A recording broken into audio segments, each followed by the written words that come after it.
Welcome in, ladies and gentlemen. Already off to a hot start. Welcome in, everyone. Live draft coverage every Tuesday night. The Fantasy Pros Championship. $1 million is on the line. I'm your host, Aiden LaCour. Joining me, as always, Dave Tripoli. Terp, how you doing today? Doing great. Ready to get into this. Drafting season usually starts right around this time for the average fantasy football player. They're starting to get the blood flowing, starting to get the fantasy magazines off the shelf, starting to, look at their favorite sites and get some information, podcasts and everything. So it's a fun time. This weekend will be very, very, very busy all around. Drafts, food, beer, all of the above. No, July 4th is when, there, as we always say, there's little markers throughout the fantasy season. July 4th is definitely one of them. You're in the kind of the dog days of summer. It also falls on a good day this year for people who are planning accordingly. Thursday, you take off Friday, you got a 4-day weekend. Maybe you get yourself into some trouble. And for anyone who wants to play in the Fantasy Pros Championship, you might as well register and draft by Thursday. The weekday giveaway is going on. As long as you register and draft by the end of the day on July 4th, you'll be entered to win one of 3 free teams into the contest. So get that in. The winner will be announced Friday morning or Friday early afternoon. So if you were trying to play in the Fantasy Pros Championship this week, get it in by Thursday. Participate in the weekday giveaway. First round is underway. No real surprises that we're looking at, Turp. But I want to ask you, you're slowly kind of getting yourself into drafting season. And essentially, I was just almost wondering, is there anything as you're starting your drafts that is surprising you with this year? Or is it kind of, nothing really surprising? It's about, status quo going as you expected. But is there anything, just even not even in these early rounds, just in general about the draft that you're noticing this year compared to past years? It's definitely the tight end rise and the quarterback fall. Running backs, same thing, just down the toilet overall. The 0 RB teams are, thriving this year because they can pretty much build however they want and still get 2 serviceable backs if they decide to wait long. So between that and then you see the Kincaids, the McBrides, the Andrews, the Laportas, the Kelseys, guys getting moved up. It gives you that option at the end of the first round, which we haven't seen any drafters do, is double tapping tight end. People are scared to do it. I'm surprised it's not happening more, especially with the FFPC format. Marvin Harrison at 12 is just rich. I feel like if you're down at that spot, you got to take a little bit of a chance with one of the tight ends. Which one is up to you, but I feel like to gain the advantage a little bit over everybody else is, Marvin Harrison's we all love him, but he is still a rookie. So, there's still going to be some growing pains there. You mentioned the quarterbacks, and I think you've posted on Twitter before, and there's truth, not even just in our live draft coverages that we've done, but just even the draft boards that I see posted on Twitter. Josh Allen, when this contest opened in April, probably, mid-third to late third, really late June, obviously the last couple of days, July, he's pretty much been a mid to late 4th round pick. I think he's usually the first quarterback off the board. That first quarterback, essentially, where I'm going with this, has been dropping from kind of that mid-third, late 3rd round pick into that mid-4th, late 4th, which is surprising. Outstanding. Outstanding. Especially a player like Josh Allen, that we know can break fantasy football at the position. Quarterback is very deep this year. But there's also a lot of questions with a lot of those guys. Anthony Richardson, injury.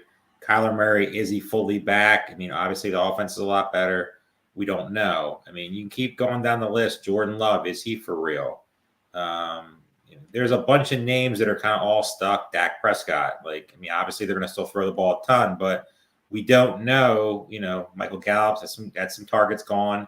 They really didn't replace anything. No Tony Pollard anymore. So they got Dowdell and, Zeke. So it'll be interesting to see, where some of these quarterbacks, they're pretty much all stuck in the same range. But you get a guy like Josh Allen and Jalen Hurts and Patrick Mahomes and Lamar Jackson in that 4th, 5th round. It seems like a really, really hard thing to pass up because we've seen that all 4 of those guys can break the slate. And, the other guys outside of Richardson last year in a small sample size have a lot of questions.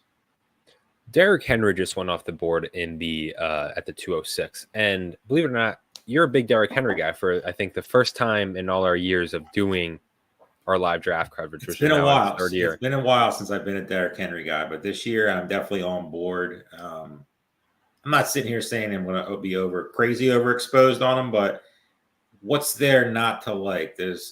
Injuries. Obviously, he's getting up there in age. You got to worry about that. He has a lot of wear and tear on his body, but that offense. What is there not to like with Derrick Henry right now? It's pretty hard. He could easily score 20 touchdowns this year. It's in the range of possibilities. If he mixes in something in the passing game, this is too low for him to be drafted. It all depends on structure a lot with Derrick Henry. I like him a little later in that round more than, where he's getting. I would probably have taken Drake London and Trey McBride over him. But it's not a bad pick whatsoever. I feel like, the end of the second round is a little bit stale is not the right word for it, but it's kind of just, you see either some big reaches or kind of just like the same guys going in that range. Once you get to the middle of the third round, it opens up a little bit. But that second round, people are a little fearful of taking some of these guys who are falling, Kyron Williams, Saquon Barkley, who are falling in some drafts, and they're just, pounding receiver. IU, Devontae Adams, Malik Neighbors, keep going on the list of guys who are going to be moving it up in this range. Yeah, because Derrick Henry, he's been going 210 last 5 days in this format. You even see him sometimes early third, but it's roughly that, bat like that 2-3 turn. I believe on our live draft that you actually participated in, I think you guys got him at like the 303 or the 302. Yeah. So at the 206, it's a slight bump up. Is that like as much as a Derrick Henry guy as you are the risks with his age? There is this idea that eventually Derrick Henry is going to break down. It's just a matter of time. Sadly, we see it time and time again with the running back position. Is there concern changing teams? Their offensive line has definitely been weakened compared to where it was last year, and it was a strong unit last year. It's age.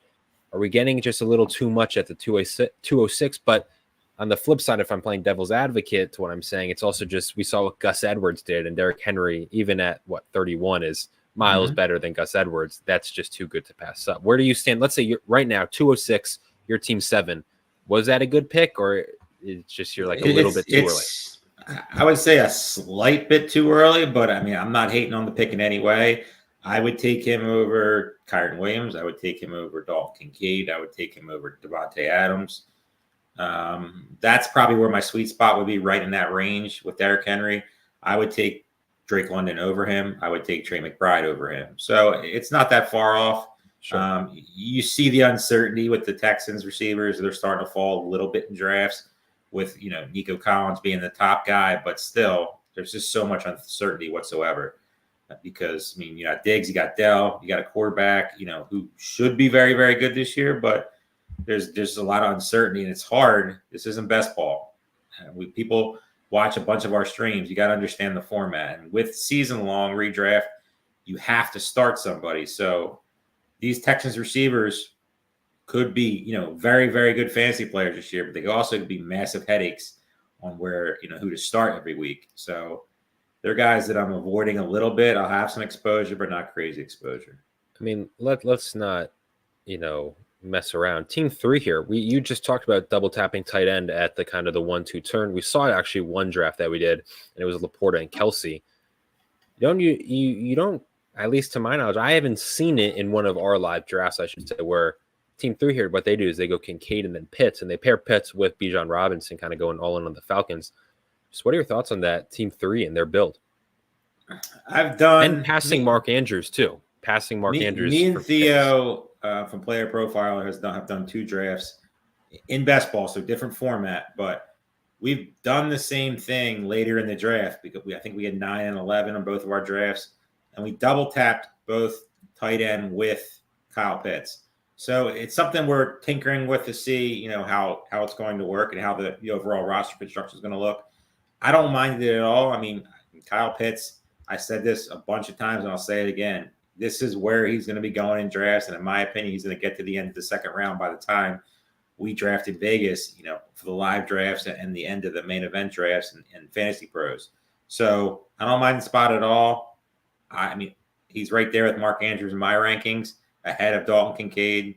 So no issues whatsoever. Like both ways. Evan Ingram. See, this is what happens when you in these kind of drafts.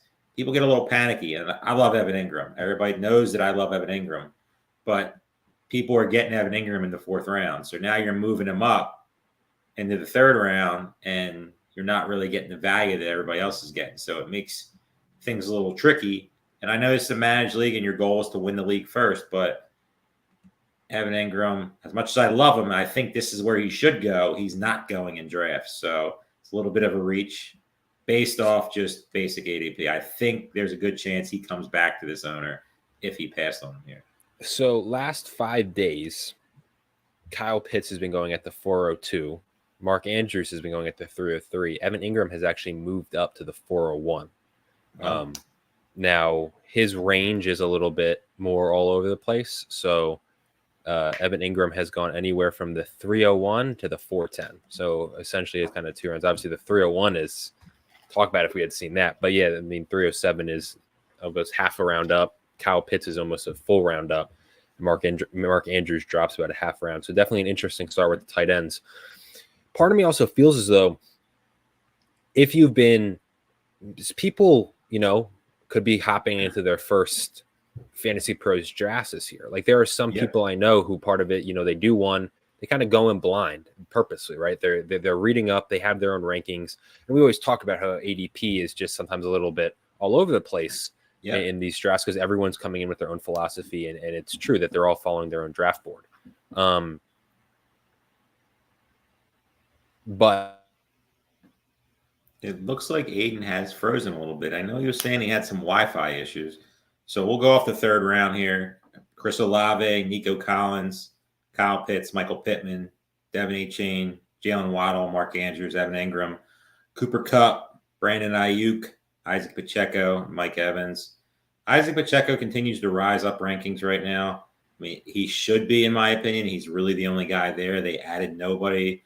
They're also obviously a potential option for one of these, popular backups that might get moved, the Roshan Johnsons of the world, the, guys like that.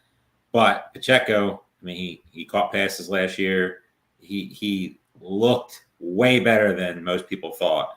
And to me, he should be rising up rankings a little bit higher. So I like that pick there by Team 11. It looks like you're back, Aiden. Terp, let me tell you, the Wi-Fi today is not a first round pick. It's bumpy. It is rough. Weather outside wasn't great. It's not going well. But I saw myself freeze. I remember what point I saw you freeze too. And I just started rambling. That's just what we do here. Called you into the bullpen. I was just, my thought that I was going to make was just how people, for some people, they may be jumping into their first draft and as much research and they have their own draft board that they're following. And then you kind of get surprised by this tight end run because people who have, been in these Fantasy Pros drafts, watching the streams, people are kind of aware that, oh man, there's going to be about 7 tight ends probably going by the 403, 404, 7 tight ends off the board. And oftentimes, and also people are just ignoring George Kittle. Not that George Kittle doesn't have a fair value right now, but I mean, we've seen George Kittle when George Kittle's on, and he's just as good as anybody else. I mean, last year George Kittle spiked. I mean, all the way, pretty high in drafts. So George Kittle is a value right now in these leagues because, if he stays healthy, something in the Ayuk Debo thing, get banged up, you're talking about easily tight end 1 upside on an offense that just buzzes. If he can just figure out him and Purdy get back, get on the same page a little bit more, and he stays healthy, which is a big if. George Kittle is a guy that me personally need to get more exposure of because right now where he's going in drafts, if you don't get one of these top 7 guys, he's definitely a guy that he'll be in the range of tight ends where I'll be targeting. Kittle, Pitts, Ingram, Andrews, guys like that. There's a couple, middle of the road guys that we'll talk about when we get there, but very right on cue. George Kittle goes like that spot by Team 1. Good draft so far by them. I mean, the ends are a little tricky this year. I know you asked the question. You ask everybody that comes on this show, where do they want to draft? I want to be in the middle this year. I want to be somewhere in that 3 to 9 range. That's where my sweet spot is. I don't mind the ends. I'm not in any way saying they're bad, I just like, being able to adjust a little bit more. I feel like at the end, you're just kind of going to get your guys a little bit more, and you're not. If value falls, you're probably going to miss it. By the way, some of these. Go ahead. I was just saying at the end. I mean rookies, but I love what Team 12 is doing. I do, but the next couple rounds are really going to be telling time because this is not a best ball draft. I love what they're doing too. You piqued my attention towards the end of the draft. Upside on that team, and running backs are plenty coming up. There's plenty of guys in here that can fill in this roster, and still, they have a Kyler Murray option, coming up possibly with a stack. Also, a falling Jalen Hurts, Patrick Mahomes have not been drafted yet. These are the things that excite me going into like main event drafts, fantasy pro drafts down the stretch, because quarterback falling it is great because, there's a lot of guys in here that I like a lot. Joe Mixon, James Cook, George Pickens, guys like that. But it's really hard when you just look at I'm starting a team with Christian McCaffrey. It's really hard not to be like, hey, I can get Patrick Mahomes or I can get Josh Allen or I can get Jalen Hurts going with them. That's two guys that can put up 70 right there. Easy.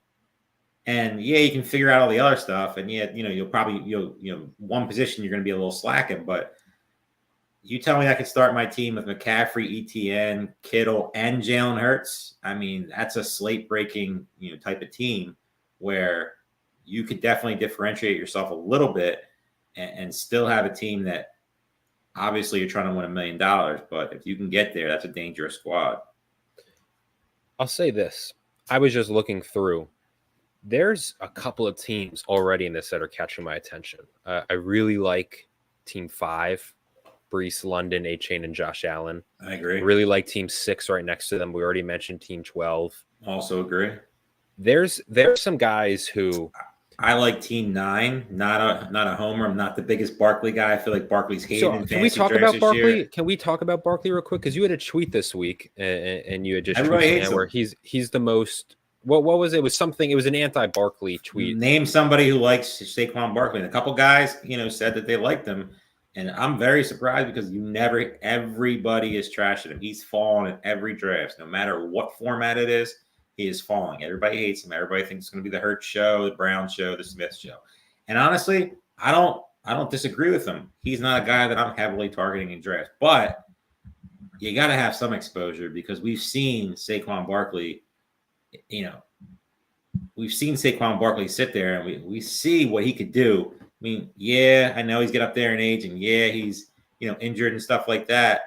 But best offensive line, best offense he's ever had, and he has something to prove. Twice against the Giants, Cowboys. He's not playing losing football anymore. So he's going to go out there with no backup, no guy behind him who's taking any touches away from him, realistically. They paid him. Kellen Moore's going to get him the ball. He's a guy that, I'm not going to just totally write off. And I really, really like what Team 5 did because I'm a Cooper Kupp supporter this year. I think he comes back. I think he's being undervalued. DK Metcalf is one of my highest guys I like. New offense in Seattle. I really feel like if they have a brain, they're going to be using him a ton in the slot, moving him around. And you saw what that Washington offense looked like last year in college. I could see definitely, they have the talent there. If the quarterbacks pan out, watch out for Metcalf because where he's getting drafted right now is a sweet spot for me. And then Chris Godwin, again, same positive things coming out, which we like to hear. In the slot, moving around. He's going to be playing away from the outside. Him and Baker get on the same page. He's going to play all the snaps. He's not coming off the field. So really like what Team 9's done. Henry Muto in the chat had mentioned just an example. And, I don't knock anyone who thinks I can understand the reasoning how Saquon Barkley, it was analysts were saying that they would take Zamir White straight up over Barkley. But, I mean, at some point, Saquon Barkley is much more talented than DeAndre Swift. And I think DeAndre Swift is a talented player now. Is always the IQ there? Is the head always screwed on? Not always with DeAndre Swift a player. But Saquon Barkley is, when healthy, one of the best, if not, some would argue, the best running back in football. I don't know about that, but because the health hasn't really been there, sadly. And there is a health risk, baked in. but he's going to the best offensive line probably he's ever played behind, a talented team where he's not probably going to be the sole focus of defenses. I think it's getting a little bit overblown, to be honest. And I go back to, I mean, you watched every game. DeAndre Swift just got tackled like a ridiculous amount of times at the 1 yard line. He just scores like 2-3 of those. He didn't got pass tackled. block, and realistically, that team was a complete disaster in the second half. So it's really hard to look at anything that happened in the second half and be like, I'm going to take DeAndre Swift. Is just, it's been the same story everywhere he's gone. I like the player, but like every coach just doesn't seem to. You see flashes, but then there's a reason he disappears, and you can't just blame coaches all the time. And I know the Eagles situation was a disaster last year, but you can't just always be like, well, it's their fault. They didn't get him the ball. Just like all the other teams he's been at. Detroit, everybody thought he was a first-round pick a couple of years ago in fantasy drafts. Now he's, kind of quiet in fantasy drafts, which is a little surprising, but we'll get to that when we get. There's one DeAndre Swift he's just a weird read because I think, the Bears are a little bit of a question, right? Even though they have all these names on paper. But they are one of the biggest questions in fantasy football this year. Everybody loves the Bears. Everybody loves Caleb Williams, Romo Odunze, DJ Moore, Keenan Allen, DeAndre Swift. Everybody likes it, but it's still the Bears. It's still this offensive coordinator who's not very good. If Shane Waldron wasn't there, I'd be way more confident. It's still the same coaching staff who's just brain dead. It's one of the biggest things that don't make any sense to me in the offseason. How does a team that gets the number one pick, gets a gift that they got in the trade, and they don't just totally clean house and start fresh with somebody with Caleb Williams? And the same offense, and everybody else you still have. Everything else is still the same. Just somebody with new ideas, a fresh offensive mind, somebody that knows how to use him, to his abilities that you saw that made him the number one pick. I don't know. The Bears, I have a lot of exposure, especially to DJ Moore. I put a tweet out about Romo Odunze. I don't understand where he's being drafted right now. I like the player. I mean, he's somebody I very like long term, but I don't know how in a redraft, unless you're just going to draft him and hope, somebody gets hurt and you have him for the stretch run, which is fine. People do that. But then what happens if Caleb Williams struggles, which he's going to struggle? What happens then? He's going to get to a guy where you have to cut him. So where he's being drafted is a pass for me. And I know that's not a popular opinion in these streets. Yeah, I think there's definitely an avenue in where the Bears, the idea of what the Bears could be is way better than what the Bears actually are this year. Mm-hmm. A lot of hype surrounding that team. Warranted because the talent is all there. We said this before, we'll say it again. You'll never have a quarterback in a really long time that's coming into a better situation than this. Yeah. Terp, I do want to point out this draft, just even thinking back to our last couple of weeks of coverage, there's a lot of guys getting drafted where it feels, and again, it's you and like my personal preference, but a lot of guys drafted where I'm like, that's where they should be going. Right? Like we've seen somewhere Malik Neighbors gets moved up to the 301. He goes at the 401 today, which is way more where I'm like, yeah, I feel good about that. There was another name. Oh, like even Tank Dell has hit dropping a bit. Tank Dell was going in like the mid-5th at some points. That injury, it's sad, but that injury is really concerning to me. But I think very concerning for me. I think he is not going to be right the first half of the year, and it might take him a bit. But in the mid-6, I do think he will figure it out. I mean, even Pollard, who's older than Tank Dell, Pollard was able down the stretch last year to it just was way too late at the draft capital you drafted him. Yeah, all his draft was about dead by that point. Yeah, but Tank Dell in the 6th round, it's kind of like fine. Zay Flowers we've seen get pushed up, sometimes even pretty dramatically. He goes at the 505. So another guy. One thing I like about drafting this year is, like I said, after that end of right when you get to Dalton Kincaid and Devontae Adams, it gets really wild for the next couple rounds. You see guys moving up around down 2 rounds. It's not like I think last year it was really stale for a while. Like the drafts were just all right. You might see a guy move a couple slots, but they're pretty much going to go where everybody says they're supposed to go. This year, I think it's totally different. I mean, you see guys like you just said, Malik Neighbors moving up drafts. I've seen DJ Moore move up drafts. Guys like Joe Mixon moving up drafts. Zay Flowers, who you talked about. The quarterbacks possibly moving up around. T. Higgins, that's late for him. I've seen him up in the 4th round in drafts. I mean, all these picks that, Tank Dell, you mentioned, Calvin Ridley, Hollywood Brown, guys that have been drafted a year above. I mean, not a year above, a round above. Mm-hmm. I do. It just feels as though, and maybe I'm a little biased because I'm thinking in my head primarily of the drafts we do. But I mean, drafts last year, let's say this specifically, our Tuesday Fantasy Pros Championship coverage, we would have differences in the draft, but this year it's been wildly different. I would say, I mean, we've had some where the first round, there's a pick here, but the first round is largely, by the book. You kind of have your 12 to 14 names who it's going to be. And from that point on, each draft is just a complete crapshoot, which is, again, the reason you should be drafting in these because Jaden Reed, another perfect example.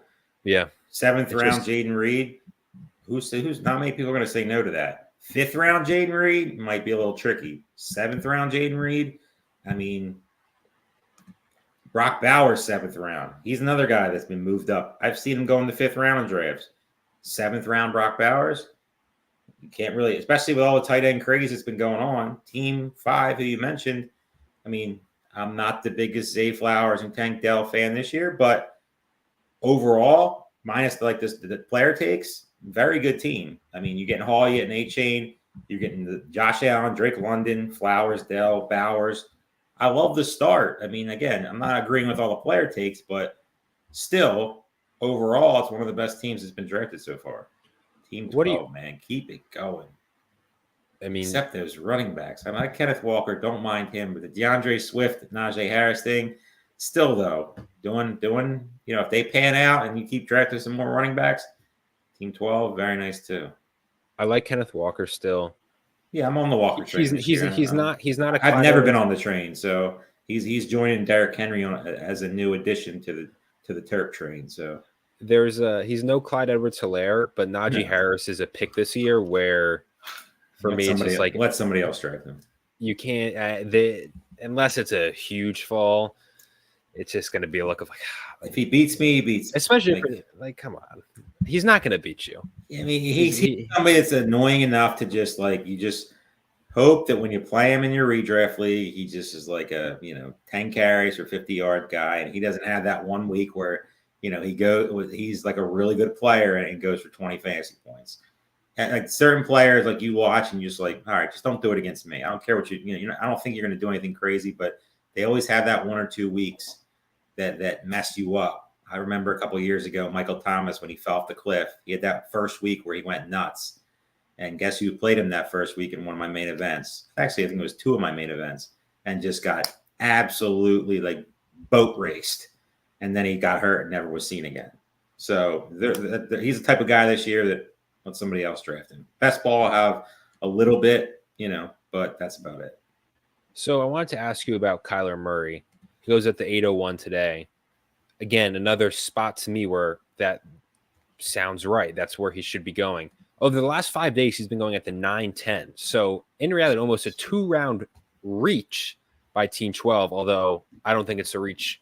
Are you surprised that Kyler hasn't moved up further? And I know maybe some of that is just a depressed quarterback value, but he feels like a guy who should be getting kind of going with the Anthony Richardsons and Lamar Jacksons. Like we've seen it before. This dude, he's now well over a year and a half removed from the ACL injury. He should be back to complete full health. Looked good last year. I'm shocked that he's still kind of in this 9th round. This is where he should be going, 801. So Kyler Murray brings rushing upside. That's exactly why he should be going higher. I totally agree with what you're saying.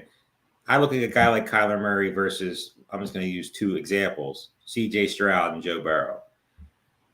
Joe Burrow has no rushing upside whatsoever. CJ Stroud might have a little, but very unlikely, especially with the additions to his receiving core. Why is Kyler Murray not up there in the CJ Stroud category? I understand why he's not getting drafted above Anthony Richardson, Lamar Jackson, who's a great value in this draft. But why is he going into 9-10 So that is insanity. I mean, especially because he's been going behind these names. So obviously you have kind of your big 4, Allen, Hurts, Mahomes, Jackson, which he should go behind. CJ Stroud's QB5 in this format over the last week, which is a little rich, especially Anthony Richardson, QB6. Then you got Burrow, QB7, which is astonishing to me. Jordan Love, Dak Prescott, Kyler. So Kyler's QB10.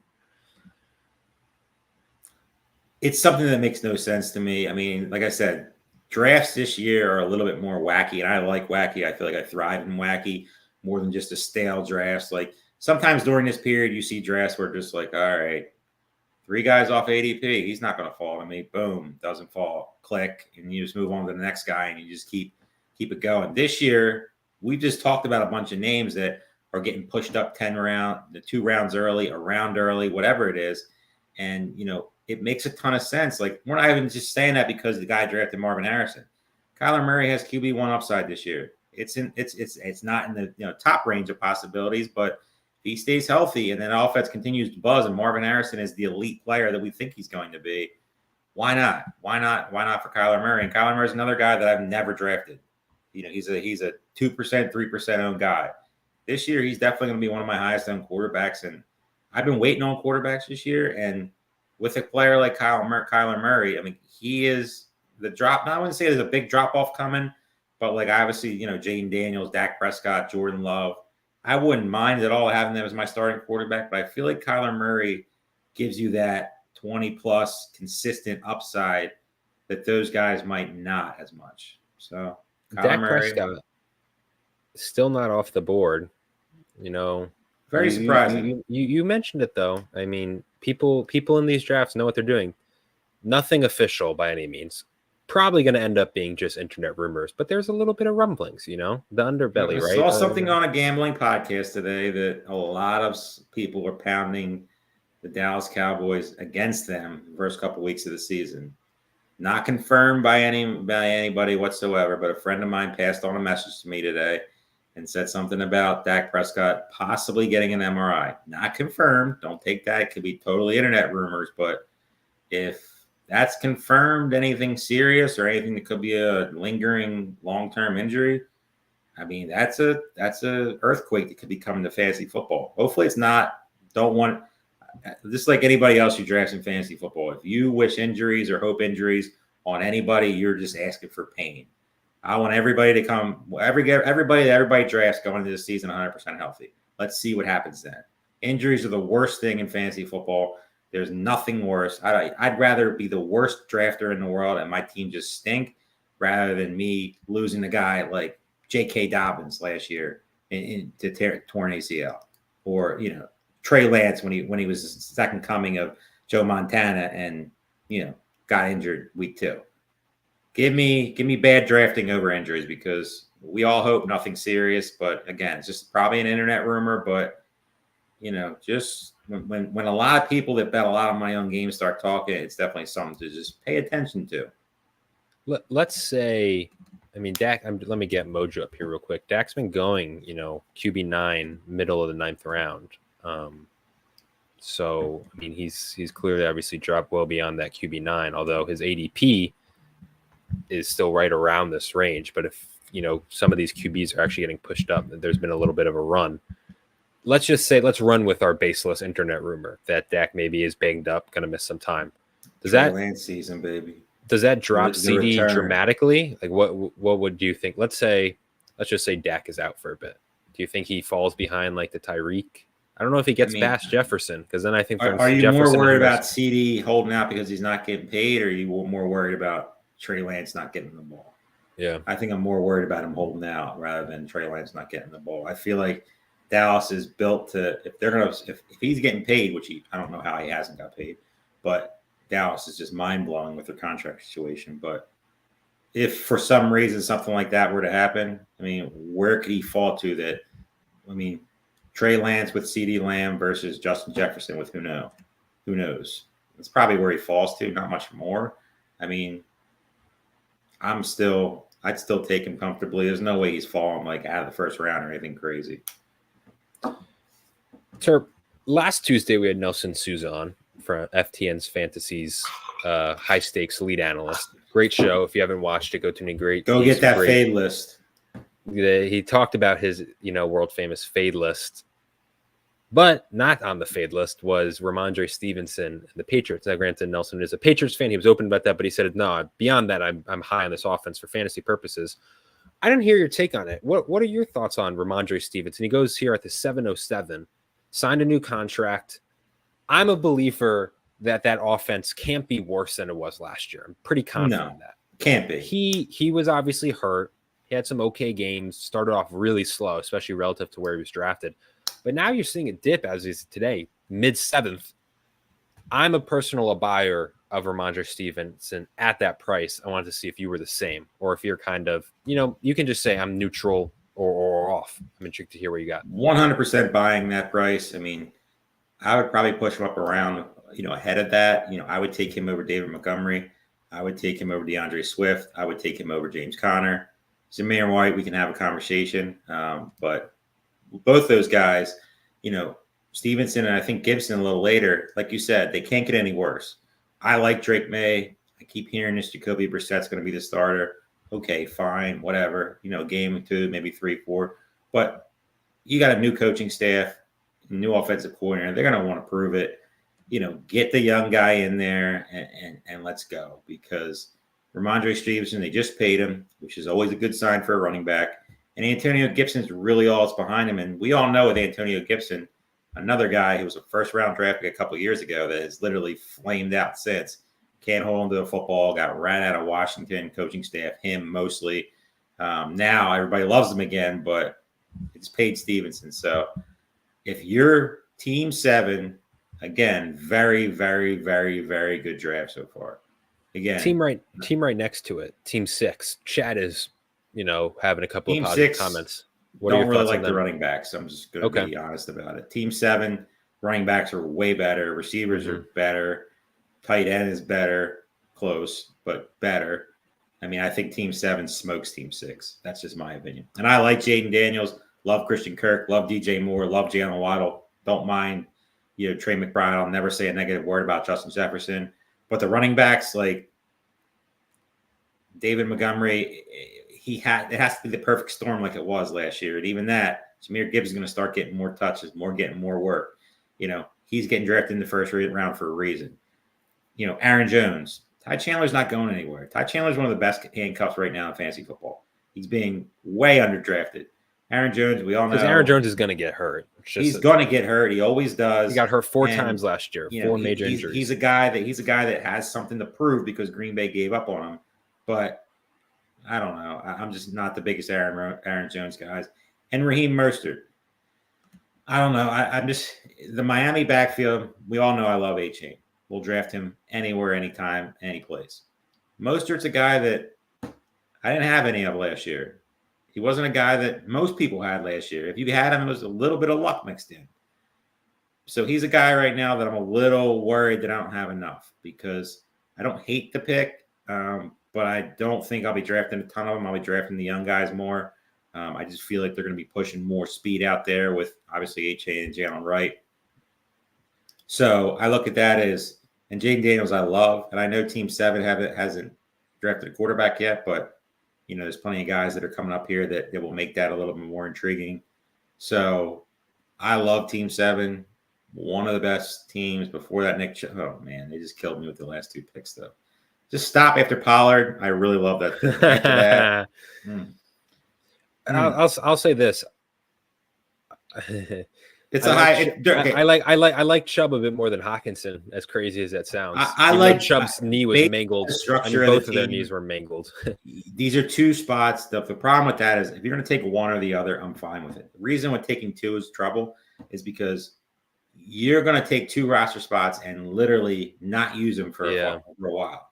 So if you had 1 roster spot, that's fine. And I understand, hey, if you can figure out a way to get to the championship, get that automatic bye, win your league, whatever it is, and you can get to the sprint with a healthy Nick Chubb, a healthy Nick TJ Hawkinson, with all the great picks you have above, now we're talking. But roster spots are very, very important. I don't care 20 rounds or not. They're very, very important. This drafter might, God forbid, something happen. You get a week injury, 2-week injury. One of these top guys don't perform, and you got to go to your bench. You have 2 spots that you can't use. So it's tricky. I understand the thought process because I know they're trying to draft to win it all, and I get that. But you got to get there first, and if you get there, it could be nasty. But getting there could be a little tricky with 2 roster spots that you might not have for the first half of the season. Hear me out. We're team 7. You and me are drafting together. Yes. You do one of Hockenson or Chubb, fine. You're trying to win.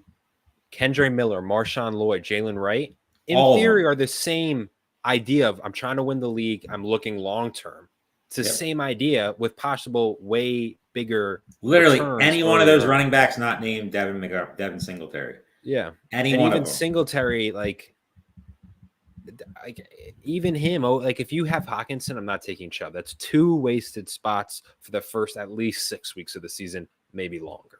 And my thing with Hockenson and you might get to a point where like Hawkinson's coming into an uncertain situation. He doesn't have Kirk Cousins even when he does return. It's not like you have Kirk Cousins like feeding the ball, and by the time he's back, he might be getting J.J. McCarthy. He was a rookie quarterback. For like Darnold might get benched by then. Then what? You have an unhappy Justin Jefferson on the outside, even though he just got paid. And you have Hockenson, who he's going to get some targets, but like we don't know when he's coming back. Nick Chubb. If there's any guy that I'm not going to bet against, is Nick Chubb. We all know he's a freak, but Browns are not a bad football team. So by the time Nick Chubb's ready to go, they're not just going to be like, hey, Nick Chubb, you're going to get the ball 20 carries. So you got Jerome Ford, you got Deonta Foreman. It's going to be interesting. You know, again, this drafter could have really, set. And then he takes Zeke, man. I just said all those nice things, and he's just trying to make it hard. Like Zeke is not a bad. I'm not sitting here saying I've always been a Zeke hater in the last couple of years, but Zeke is not a bad fantasy pick this year because Dallas is just Dallas, and they brought him back, and he's going to be annoying. He's probably going to get all the work, most of the work. Even though I like Rico, it's just going to get to a point where he's going to be annoying enough. But I mean, he's not winning you a championship. I'll say this. Zeke last year on the Pats, arguably serviceable, was the best looking part of their offense besides maybe Pop Douglas. Yep. Right? Like I thought this was, just, Patrick Ewing when he was on the Raptors, like just Tony Parker on the Hornets, just complete Emmitt Smith on the Cardinals. Like I thought it was going to be, I remember when Zeke played that one year for the Patriots, and he proved me wrong on that. Like he was not Zeke of old, never will be, but he looks still productive at least. And he's the guy that's familiar with him. I mean, he's a guy that I hated on a bunch last year, and I'm going to probably hate on a bunch this year. But as a running back, this year in fantasy football, a couple guys in the chat, he's not a bad pick. But on a team like this, you have Henry, you have Stevenson, you have Pollard. Why are you taking a guy that presents no upside whatsoever? I'm taking lottery ticket like Zach Charbonnet. I can't speak.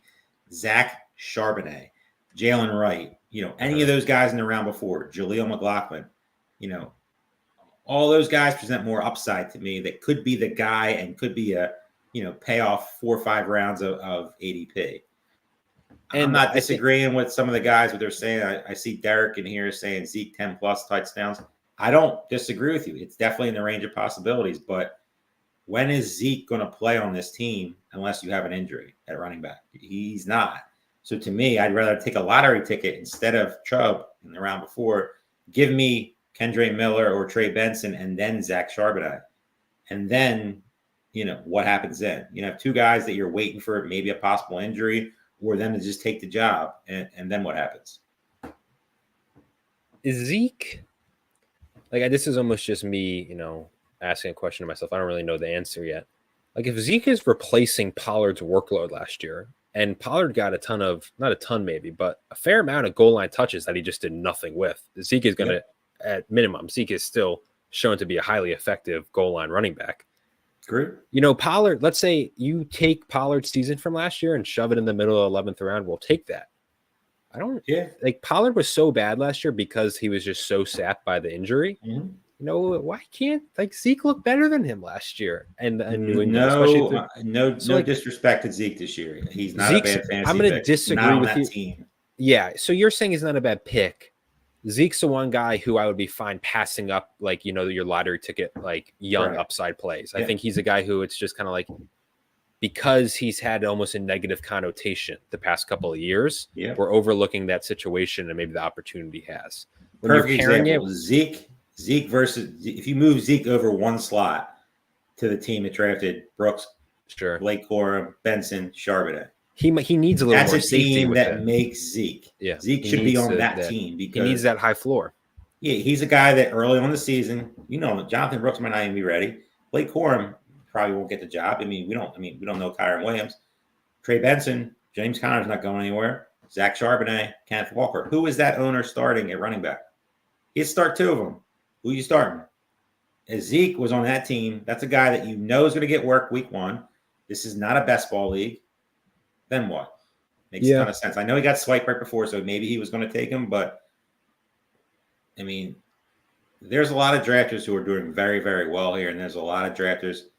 Perfect example. I keep talking about weeks, team 7, team 8. What's there not to like about it? St. Brown, Kelsey, Ingram, Debo, Mahomes, Hollywood Brown, and you're going to kind of get into the overkill. You need to start 2 running backs. Yeah, I know people are going to say, well, what if Brooks?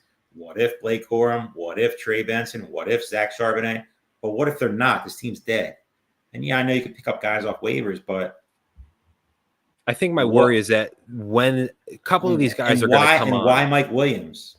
A couple of these guys are coming on. That 4, the Brooks, Corum, Benson, Charbonnet, 2 of those are probably going to finish down the stretch like as legit starting running backs for their team, in my opinion. Yeah. And fantasy producers, your issue is when is that?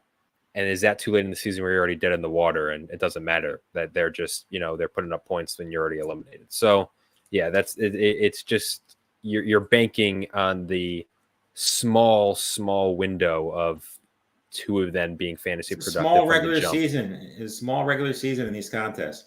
Your margin for error is not. Yeah, I know these receivers and tight ends and obviously Mahomes, who love this year, could carry this team. And if these running backs, get something, 10, 15 points weeks, this team's going to be very, very good. But to me, the Jaden Reed pick could have been one of these other guys who got drafted around him. And this team would be really, really, really good. They just took a little too many risks for my blood at the running back position. Even though I like all the players, nothing against them. I've drafted a ton of Blake Corum. Jonathan Brooks, not so much. Trey Benson, I've drafted a ton of, like Zach Charbonnet. But in a redraft managed league, it just makes things more tricky. Let me get to some of the chat because there's been some questions while we've been talking through that. Let me try and find it. It was Dom Gazzetti, our guy, was saying he was asking us about Freiermuth. And I think, Dom, I would always recommend Nelson's show last week, our live draft coverage of Nelson Souza. He's a big Pat Freiermuth believer, and that if there's any guy to trust, it's Nelson Souza on his takes. So I want to ask you though. I think we've even talked about Muth on a show like almost a month ago. I think we're both fans of it, and the one time I'll actually give maybe Arthur Smith some not credit, but one thing where I'm actually buying into Arthur Smith is his tight end usage. But I want to hear your thoughts on Pat Freiermuth. He went as tight end 13 at the 804 in this tonight's draft. I 100% agree with what Nelson said last week. Pat Freiermuth is a guy that if I'm waiting on a tight end, he's the guy that I will target.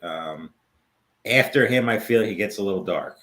I'm not sitting here saying I don't like some of these guys, but even the only thing that scares me about Pat Freiermuth is one thing. We've talked about it a million times on these shows. I've cursed this guy out. I've said everything mean about him I can do it.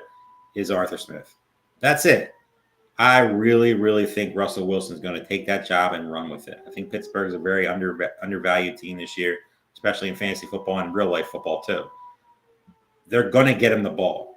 Pat Freiermuth could easily be the number 1 target guy on that team. He could be better than George Pickens. And I love George Pickens. But it's in the range of possibilities in this scoring system. So many questions at the wide receiver 2 position. Obviously, Jalen Warren's there, but we're going to try to avoid the running backs, in this conversation for a second.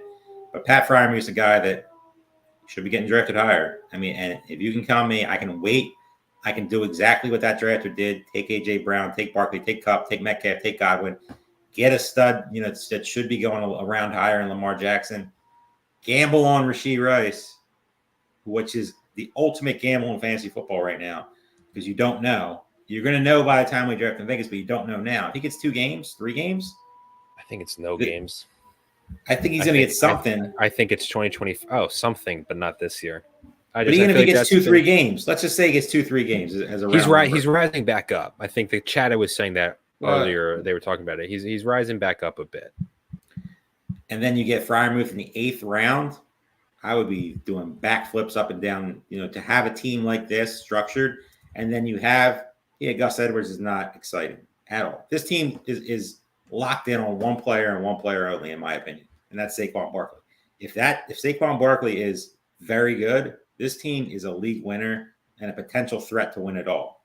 It's very, very well structured. Again, we talk about there's running backs not really that crazy about after Freiermuth. Gus Edwards, Jerome Ford, who I like. I think he's being underdrafted because I'm not a Nick Chubb supporter. J.K. Dobbins, I think they're kind of both like, this is not best ball. You're not getting the best score out of them. You're going to have to start one.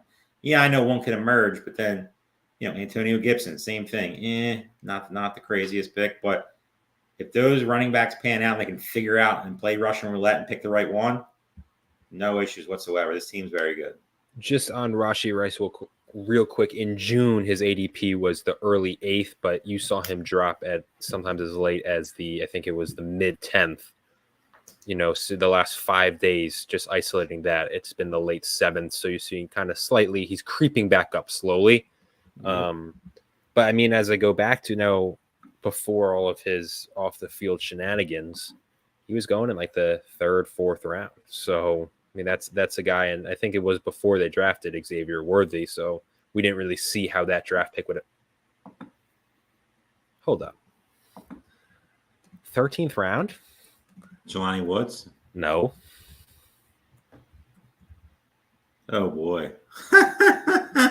I heard a stop. I thought you froze up already. You really did freeze up because I did freeze up. Clyde Edwards-Helaire. Your boy. He's another guy that, again, I don't want to talk about him too much because I know he makes your, the veins pop out of your head. But, who's the backup there? Pacheco runs hard. We all know that. And I'm not sitting here ever supporting Clyde Edwards-Helaire. I don't think I'll draft him much. But, Did I miss news, though? So I went and looked. The last 5 days, he's gone. This isn't even the highest he's gone. Pacheco does. There's no news that I've seen, but it's not happening. It's not happening. Who else is there? And if it happens, I don't know if we'll ever see you next year. That's just fact. It's never going to happen. It's never going to happen. I was going to actually talk about Team 11 because we hadn't really mentioned them. I think you mentioned their T. Higgins pick. Mm-hmm. Up until Clyde, I don't like T. Higgins personally, but until Clyde, where he's getting drafted here. I kind of like T. Higgins. Up until Clyde, I'm iffy on Jackson Smith and Jigba, which stinks because I was really high on him last year, but I think that was just a misfire. Besides the JSN pick, until Clyde, I was pretty big fan of their draft actually, and I was looking at Rachaad White. I was like, man, as much as I like Rachaad White and the idea, there is again talk about true I haven't seen a single person like Rachaad White. I haven't seen a single coaching staff on the Bucs positive news report. Everything's been just just neutral, nothing crazy, or it's been he stinks. He's got to get better. But then in this, and managed, he drafted Bucky Irving too, who's getting all the rave. So I'm a fan of that. One of them I think is it could be Rachaad White early in the year and then phases out to Bucky Irving. I don't know. You don't like T. Higgins, you said. Rachaad White's iffy, but what are your thoughts on Team 11? I'm personally a fan of what they did. I just wanted to hear your take. I know we talked about Zamir White. We like Zamir White. You love Tyler Conklin. Been seeing a ton of Curtis Samuel buzz and his kind of reuniting with Joe Brady. So what do you make of Team 11 and their build? Nothing negative to say about the team overall.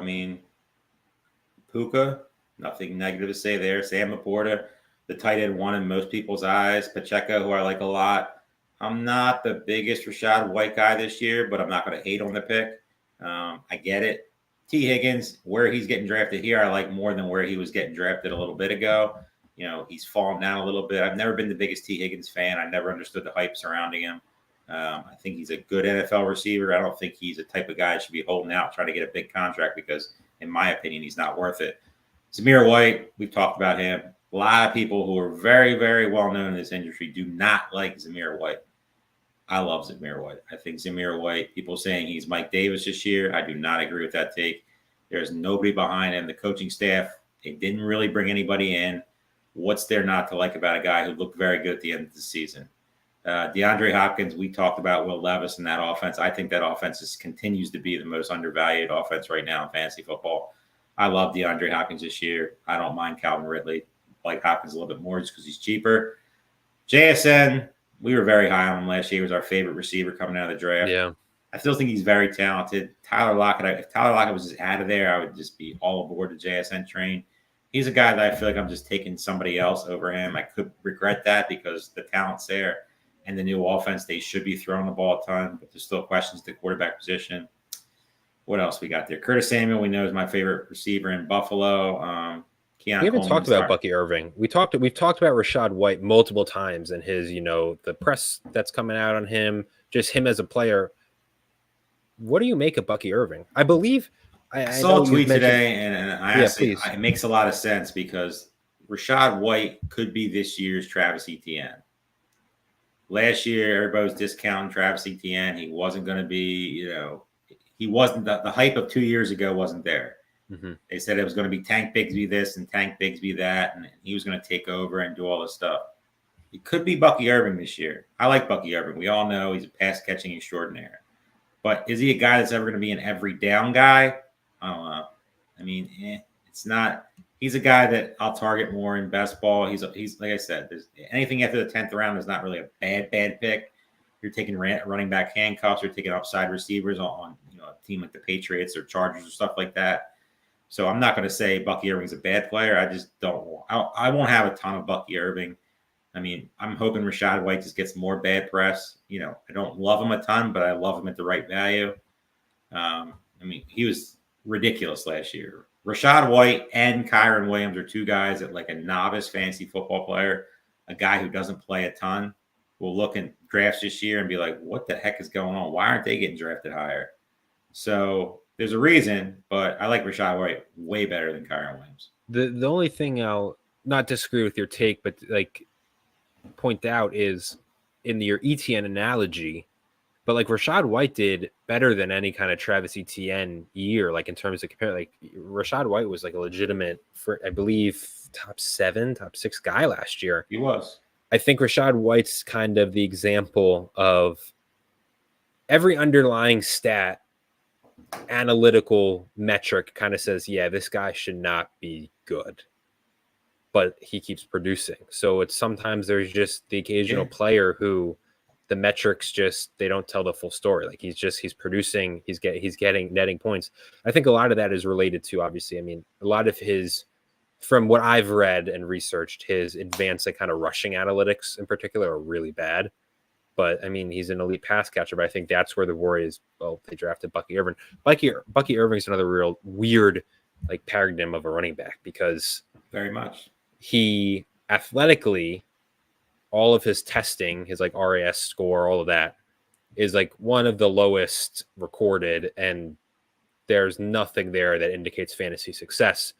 But on the everything he did in college, he's one of the few examples if he meets all these metrics in college production for being for running backs who did what he did in college, most of them, if not all, reached some level of fantasy legitimate success.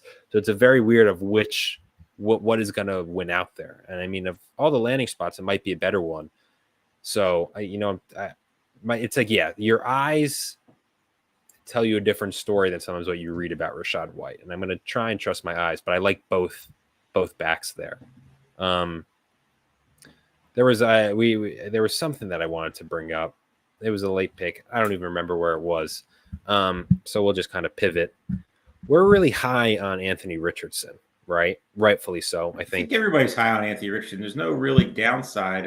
You could say the only downside is injury. Yeah, but not Anthony Richardson. We're high on Anthony Richardson, that Colts offense. But of the two receivers who are kind of competing for that wide receiver 2 spot, Adonai Mitchell, who I think was an incredibly talented rookie steal. There may be some stuff personality-wise that leaked. Who knows the truth of that?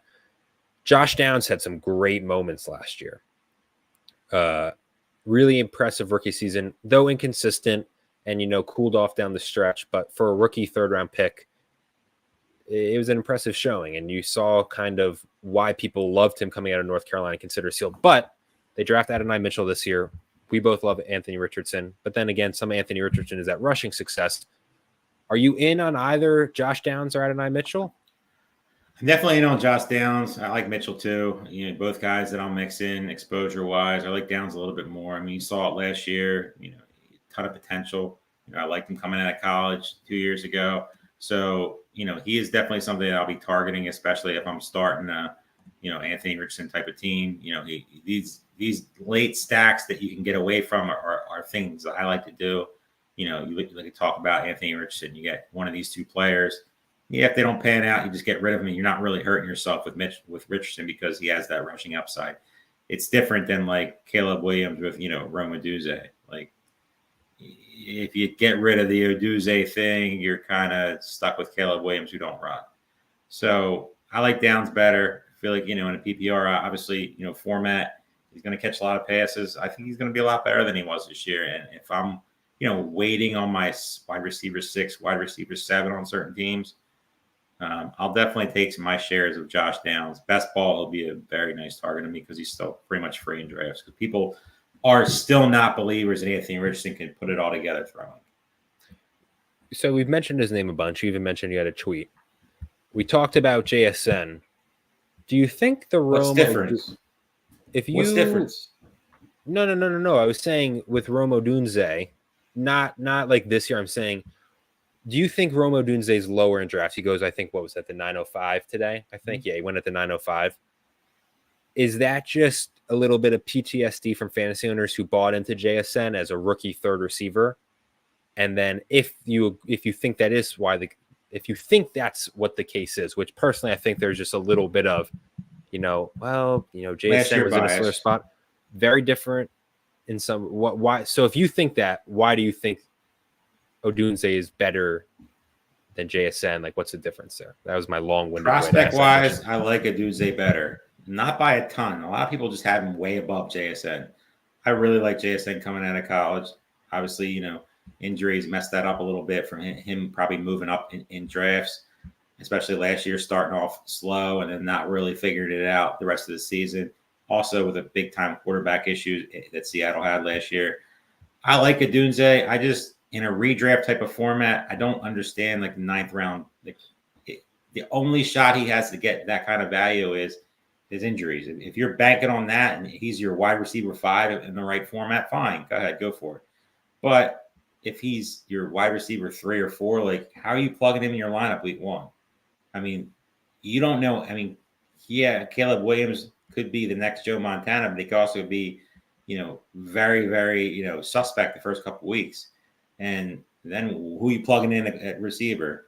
He's more of a best ball pick to me. I don't hate him. I like JSN more this year. Interesting. I just don't understand. Like we got all of us who drafted JSN last year, including myself and yourself. We got burned with uncertainty at quarterback. And I know people were Caleb Williams is there now, but we still don't know anything about that offense. Shane Waldron. Who was JSN's coordinator last year? Exactly. You can't say it any better. You're stealing the words right out of my mouth. It simplifies it. What makes they're gonna open the offense up? I've heard rumors of Chicago's just gonna air it out and he's just gonna change his offense completely. I don't know about that. And we still know the quarterback is the coach is not very good. He's more of a defensive mind, doesn't really stay out of the. So you're depending on a guy who last year you saw him pretty much ignore JSN. Tyler Lockett was very, coming off a great year the year before, very suspect last year too. So DK Metcalf, he didn't set the world on fire, but if anybody's getting targets on this team, it's DJ Moore. And then they didn't trade for Keenan Allen, and we saw Keenan Allen just dominate fantasy football last year. He's just not going to stop. So where's Roma Odunze going to get that's going to warrant a 9th round, ADP? Same thing happened last year with JSN, who was going around tire. And I get it. To me, he's not a bad pick in best ball, but in redraft, you're just hoping that one of these two guys get hurt, and you're sitting on a gold mine at the end of the season when it counts with him because you're not plugging him in your lineup week 1. You're just not.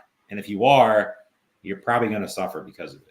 It was one of those landing spots where in real life it was a great landing spot. For Dynasty, I think it was a really good landing spot. For redraft. All those things, yeah. For redraft, as a guy who, as everyone was, is a big fan of Odunze coming out of Washington, it was like, that's not ideal. But part of me also wonders, I think he is way more talented than JSN. And that plays to me. Mario Douglas will have more fantasy points than Rhamondre Stevenson this year. Yeah. Okay. Not like okay in a bad way, I'm just sure. I was hoping for a spicier one than that. I don't know. I was going to say Wan'Dale Robinson, but okay, we can say that. Terp, think of the clips. Think of the clips I have to make. I know. I'm thinking there's not clips. We're going to have plenty of clips coming up here. I'm going on vacation next week, and right after that, I've been a little nice to some of these drafters, but I felt a little spicy going into the draft tonight. I haven't been as nice as I usually am. But after this, there's going to be plenty of clips. There's going to be plenty of takes and all that stuff that I stand with. I've released some of them so far of guys I like and guys I'm higher on than most, but that's the first one that I've really went out on line with in a while. But they're coming. Don't worry. Might as well. Good spot to share. Terp's on vacation next week. I'll be hosting at 7 p.m. Spots are still available. Joining me, Player Profiler's own Bradley Stalder. And then in 2 weeks, you're back on the call with me, and we got Josh Larkey joining the show. So a couple of guests coming on over the next 2 Fantasy Pros Championship coverages. You can sign up still. This Friday, main event coverage. Oh, how could I forget? I mean, literally the time right after July 4th. Draft. The first one of the year. The first live draft of the year. This is not a slow draft or 2 hour, 6 hour, any of them, fun ones. This is live, and this is for all the money. We're not talking about, $350 entries anymore. We're talking about the big money entries, guys you're going to be seeing guys go get their guys in this. It's not going to be, any funny business in these drafts. You're going to see a fun draft on Friday. We're both definitely looking forward to it. I wanted to ask you, we're in the 17th round now, so we're just going to talk about the random. First off, this draft, I'm going to look back on it once we end the stream and I can really focus. Really interesting. Because I feel like each round is 6 guys going around above ADP and 6 guys going, which I guess is how it works, but 6 round, and then 6 guys who are around late. Just really interesting to me. There's just some names getting pushed up. Really interesting, Jeff. But I want to ask you, I think it was Chris Rayburn from the Action Network who tweeted, and I actually read an interesting article on, I don't even know how to say his name, Andre Iavasis of the Bengals. And I'm a fan of his. And the tweet was essentially, why are we drafting Jermaine Burton over Andre Iavasis? And also read the article, very well written. Really, really interesting guy. I mean, I some of it I didn't know until this year. He didn't really start officially playing receiver until a couple of years ago. This was his first offseason really, training route running. What was interesting to me in the article is Chase Brown joined him with a wide receiver guru. So Iavasis went to this wide receiver guru to refine his route running, really learn the skill. Chase Brown accompanied him because he wanted to get better as a receiver, which is just fascinating footnote to me as a Chase Brown over Zach Brown. But you read the article. We obviously don't let a singular article tilt us one way or the other. No. I believe you've had, it was you or maybe Balky, someone on the show has been pro Jermaine Burton. And a lot of people are. I like Jermaine Burton. He's not. But is Iavasis guy who I believe is undrafted, maybe should be getting a little bit more buzz? If pretty much undrafted in every draft. I mean, I would like to go back and look to see where, how many times he's been drafted in all these leagues that have been completed. Probably not many. He's definitely a guy that, if you're looking to fill out your final 1 or 2 picks, it's worth you see positive stuff like this and it makes a ton of sense. You have 2 receivers right now who are not, not happy. Yes. Jamar Chase, T. Higgins want money and they're not happy. So if you can get a guy who's getting more reps with Joe Burrow, more reps with the backup quarterback, whoever it is, you're getting a guy out there who's getting more familiar, who's going to be trusted more by the coaching staff. Are they going to trust? This is a team that needs to win. Their window is not as good as you think they are. Because Joe Burrow, we all know he's coming off a major injury. They can say he's great and he's ready to go and all that stuff. But there's still questions there. Their window is real, real small. So they need to get, if they trust one of these veteran players or these guys that have been in the system, they're going to play over Jermaine Burton. I like Jermaine Burton. I like him, Dynasty and all that stuff. But He's still a rookie 4th receiver right now on the team. And really with the questions at tight end, I think this player has a chance. I mean, he's definitely a guy that will gain a little bit more buzz as the thing goes on. I mean, drafters are still going to draft Jermaine Burton. I'm not saying they're wrong because of that, but it's worth monitoring. I mean, as we get closer to more things being concrete, it's definitely worth thinking about. I think it's also, there we go. Let me get that up. It's just also T. Higgins is not only unhappy with the contract, who knows training camp, also health record is not pristine. It's the opposite of pristine. So there are opportunities for people to step up with no. And you always have to watch a guy with like that who did not get his money. Is he going to put in 110%? Is he going to go out there and make every play he can? And I'm not questioning T. Higgins' work ethic or any of that stuff. But you see some of these contracts are getting thrown around the receivers. T. Higgins is like, why am I getting? Where's my money?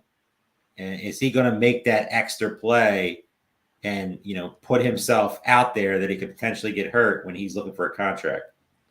Yeah, I mean, I don't know if I'm fully buying into that because I'd like to think contract years they're playing for their money. I don't know. Higgins is a weird one because there's more than it. And obviously I'm kind of hyping up Iovasis. I'm butchering his last name a bit because it's also. I love butchering. I love butchering last names. Some names I'm just afraid to say because I don't even want to butcher them that bad. But his draft capital is so minimal, right? It's like it doesn't matter. But beyond just the receivers and their own individual issues, said it every time it's brought up. I'm going to mention it because I just don't trust Joe Burrow like that. If Joe Burrow, you always say it best. If he burns me, he burns me. But I'm going to give it a year and I will wait and also see be what on that risk. bandwagon this year with Joe Burrow. If he burns me, he burns me. That'll cool off my Jamar Chase. I'm not a T. Higgins guy, so he's not a guy I'll be drafting a ton. I'll be drafting a ton of Chase Brown, Zach Moss. I don't hate him. But this is a team that I feel like is coming in with a lot of hype that, if you're drafting Jamar Chase, drafting Joe Burrow, it's what you got to do.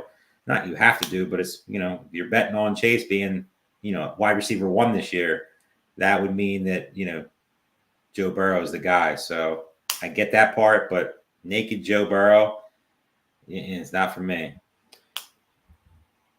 I always talk about like Mike Davis candidates. Mm-hmm. If I was like Chad to choose one, it would be Zach Moss.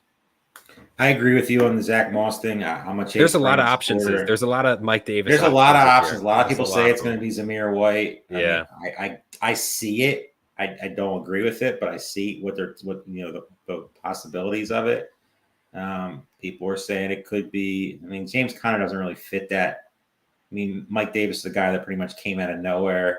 He was a very journeyman. He wasn't a very good running back ever, and then was getting drafted in 4th round as a draft, which is still baffling. It was one of the most, in my years of playing fantasy football, which is since I was 18, sneaking into draft rooms, Mike Davis being in the 4th round is definitely up there and just a craziness. I mean, it's right up there with Peyton Manning going number 1 overall in almost every Vegas draft when he had that monster 8 touchdown or whatever the heck it was.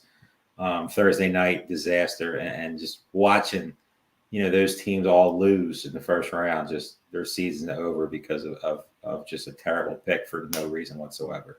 I will say, obviously, Peyton Manning goes 1st overall back 2013, and then you have. It is funny to me, like even just last year, Patrick Mahomes was like a 2nd round pick. Yeah, and just a year removed from that. Now, granted, a lot of that was this need by drafters for that Kelsey Mahomes stack, which, while understandable, I think a lot of people we had on our show, we kind of was like, yeah, but if everyone's doing it, what's the benefit? Regardless, just a year removed from, quarterbacks going at that 2-3 turn, we're kind of at quarterbacks going at the earliest late 4th. It's just so interesting. I just even year to year fantasy strategy changes. It's crazy. The quarterbacks from last year to this year and the tight ends from last year to this year. I mean, running backs, we all know, are just going to continue to fall because people hate them. But Want to hear something wild? Want to hear something wild? Go for it. Will Levis has not been drafted. People are just stupid, man. I mean, J.J. McCarthy's getting drafted over Will Levis. Come on. Why? I like Team 11 hasn't had a terrible draft, but you're drafting JJ McCarthy and Sam Darnold. Why? Like, every pick this late, there's never like a bad pick, but that's a bad pick. Like, what's your ceiling? What are you hoping for? Like, Sam Darnold lights it up week 1, and you cut JJ McCarthy. Guess what? You're buying KOC, I guess. Like, they do have, yeah, I don't know. Will Levis to me is just, I'm a Will Levis guy. If there's a quarterback that has a chance this late, but Will Levis is like a Jameis type player. I saw a tweet comparing the two of them, but it's the truth. Like, they're this gunslinger. Yeah, they may throw 30 picks, but they're gonna throw like 45 touchdowns, so they're gonna be chucking the ball around. But I think Levis Will Levis. I said Jordan Love last year. I was the number one Jordan Love fan. Nobody can top that. Mostly everybody hated him.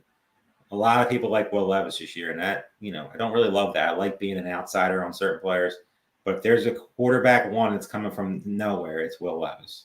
Yeah, this year. At the end of this year, Will Levis will be a quarterback one. He has I don't want to say build, but he just has the makings of a really successful fantasy quarterback. And they doesn't necessarily translate to real life. Yeah, no, they showed you what they hired a quarterback. They hired a coach who likes to throw the ball. They added Tyler Boyd. They added Calvin Ridley. They added 2 running backs who catch the ball. Or they had Spears, but they also added Tony Pollard. There's no more Derrick Henry pluggers. There's no more guys who are just going to be running the ball 30 times a game. That's gone. They're going to be throwing the ball. They believe in Levis, and they try to surround them with the right guys. Whether Ridley and Boyd are the right guys to go with Hopkins, we don't know. But if there's a quarterback one that's coming from nowhere, it's definitely him. Brock Purdy getting drafted in the 11th round. I thought it was the 16th round. No, I moved the board up. It's silly. He should be going much higher than that. I know people are going to say, well, they're going to be really good and the game flow is not going to be in your favor, and I get that. But if for whatever reason their defense is worse, that division got better. Seattle got better. The Rams, they weren't terrible at the end of the season. It's Arizona got better. I mean, they're going to be in more games where they got to score, and their defense might have got a little bit worse. Talk about underrated rushing upside too is Brock Purdy. I agree. That was a crazy quick draft. Actually, this is 2 out of the last 3 weeks on our coverage. These drafts have been just an hour and 15. So real impressive. I love these drafts. Really interesting draft. I'm excited to dissect the board further. Maybe when me and Terp hop on off the live stream, because interesting draft. That's going to do it myself, Dave Tripoli. We'll be back on Friday for main event coverage. Not slow. No 6 hour, no 8 hours, Terp said. Our first live main event draft coverage of the year. Not just draft coverage. The first live main event draft kicks off at 9 p.m. on Friday night. Me and Terp will be broadcasting it. Next Tuesday, we'll be back for Fantasy Pros Championship streams. Bradley Stalder from Player Profiler will be joining me as my special co-host with Terp out on vacation.